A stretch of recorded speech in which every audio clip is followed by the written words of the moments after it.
This video discusses declassified government documents and historical records for educational purposes only. All information presented is based on publicly available sources. What if the biggest conspiracy in history was convincing you that conspiracies don't exist? The so-called conspiracy theories do not arise in the void of popular imagination.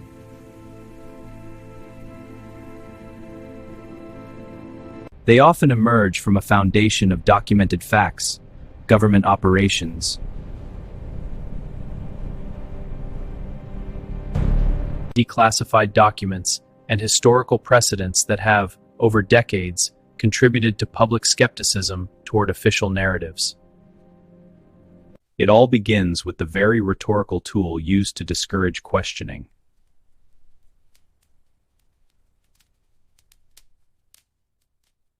In 1967, the CIA helped popularize the term conspiracy theory to discredit questions about President Kennedy's assassination. Although the phrase existed earlier, it was the CIA that helped weaponize it as a counterintelligence tactic. In 1967, the agency issued Dispatch 1035-960 to aligned media outlets,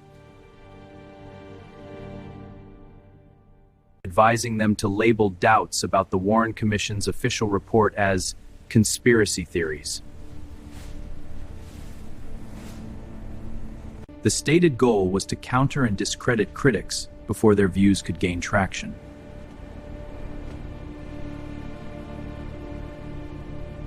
In other words, the label commonly used today to dismiss questioning originated, according to declassified records, as a deliberate information management effort. This is not speculation, it is documented in released government files.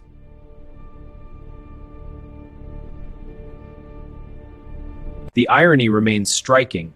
The US government employed concerns about hidden information to combat other concerns about hidden information. After that point, many uncomfortable questions about power were often dismissed as paranoia. Yet the soil in which skepticism grows is not imaginary.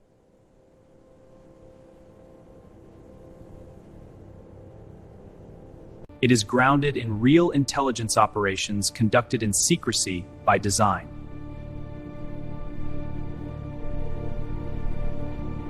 The CIA, the FBI, and the NSA, and their equivalents around the world, are not transparent institutions. They are structures designed to operate with secrecy.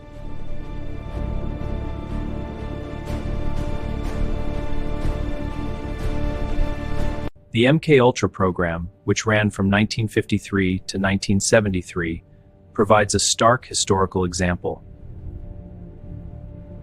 The agency funded extensive mind control research involving LSD, hypnosis, sensory deprivation, and other techniques on unwitting subjects, including American and Canadian citizens, without their knowledge or consent.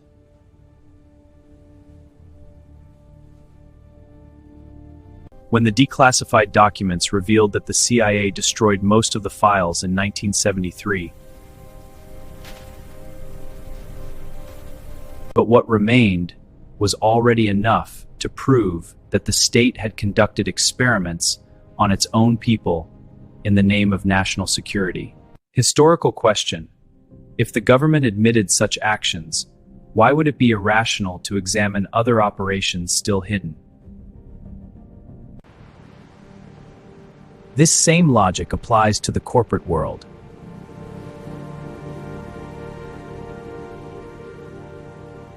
The technology giants did not emerge solely through the entrepreneurial genius of Silicon Valley.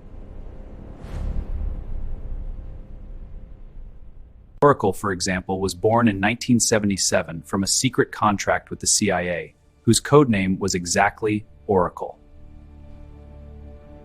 The agency was its first client. What would become one of the world's largest relational database systems originated, according to public records, as an intelligence tool. It was not an isolated case. Numerous technology startups received initial funding from MKUltra. the CIA's own venture capital arm. When the state funds and shapes from the cradle the platforms that today control information, data and surveillance on a global scale, the idea that big tech functions as a partner of intelligence agencies becomes, according to public records, a matter of documented history rather than fantasy. The intertwining of visible power and discrete societies is also nothing new.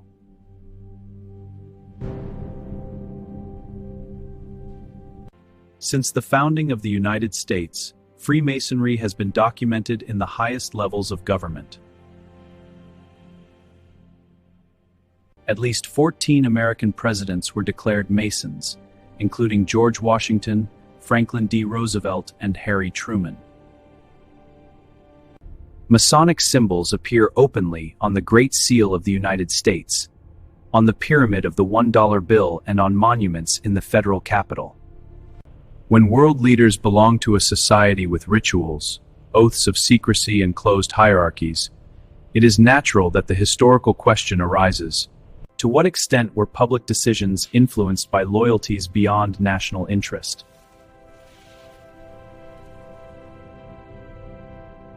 American history holds even more disturbing layers.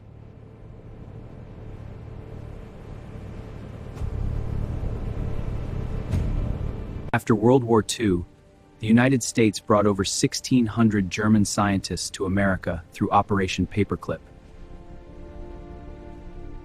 Many of them former members of the Nazi Party and even the SS, to work on U.S. military and space programs, according to declassified records. The most emblematic case is Werner von Braun, former SS officer and creator of the V-2 rocket, responsible for the deaths of thousands of civilians in Europe. Their dossiers were whitewashed with paper clips, hence the name Paperclip, to hide their Nazi past. He became director of NASA's Marshall Space Flight Center and the main person responsible for the Saturn V that took man to the moon.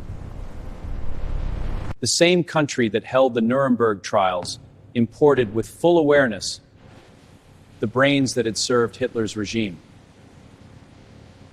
When NASA was created in 1958, it already carried this disturbing historical legacy within itself.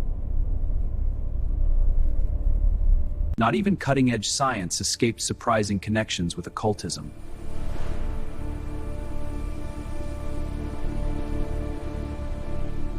The Manhattan Project developed the atomic bomb under total secrecy.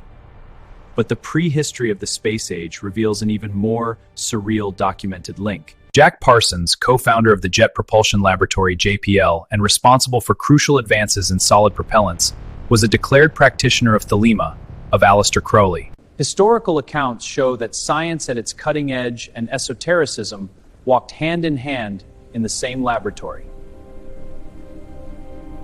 When the rocket that conquers space carries the signature of an occultist who invoked entities.